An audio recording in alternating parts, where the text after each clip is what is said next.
तुम्हारी मैडम का घर है, तुम्हें गलती से पता चल गया, क्योंकि वो बताना तो चाह नहीं रही थी, पर तुम्हारा कोई दोस्त निकला, और ऐसा ही हर किसी के साथ होता है, बताना तुम्हारे साथ भी ऐसा हुआ कि नहीं हुआ।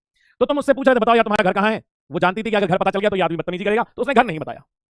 ये मैडम का घर है, ठीक है, और ये मैडम कहाँ बैठी हुई है? छत पर बैठी हुई है। अगर तुमसे गलती से पता चल गया क्या कि ये जो मैडम है इनका घर ये है, ये छत पर बैठी हुई है, और किसी का दोस्त ही आकर के बताता है कि भाई तुझे पता है, मैंने बोला क्या वो वहां बैठी थी, मैंने बोला नहीं, यार हाँ भाई सच में, मैंने कहा नहीं यार तू झूठ कह रहा, मजे ले रहा है, कह रहा भाई तेरी कसम, तुझे यकीन ना हो तो चल के देख ले, मैंने कहा हाँ चल बैठ, चल के देखते हैं। तो हम भैया पहुंच के आ गए, ये मैडम का घर, यहाँ पे दो भाई, ठीक है, एक जैसे कोई मतलब है नहीं, पर भाई है तो भाई है वो, ये जा रहे हैं दोनों भाई, एक ही आगे चला रहा है गाड़ी और दूसरा इसके ऊपर चढ़ करके देख रहा है, ठीक है। मतलब ये कुछ चीजें मैंडेटरी होती हैं, क्योंकि उसकी अकेले की दम नहीं है, वो अकेला नहीं जा सकता है बच्चों, ये बात ध्यान से सुन लो, अकेला उसकी हिम्मत नहीं है, तो ये क्या करेगा, ये पहले यहां से जाएगा आगे, हाँ सर, यहां से जाएगा आगे की तरफ।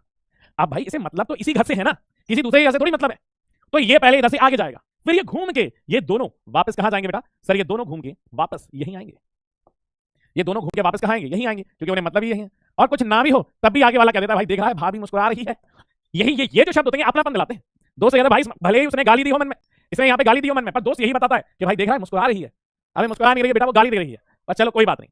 तो ये वाली पोजीशन बेटा आपके लिए क्या हो जाती है? मीन पोजीशन हो जाती है। तो पहले तुम क्या करोगे? यहां से आगे जाओगे, फिर यहां से जाओगे, फिर यहां से जाओगे, फिर यहां से जाओगे, फिर यहां से, मतलब ये तुम्हारे लिए मीन पोजीशन है, और इस मीन पोजीशन के अबाउट आप टू एंड फ्रो मोशन कर रहे हो। ये भी गाना गाइए, क्यों आगे पीछे डोलते हो भंवरों की तरह, समझ रहे हो?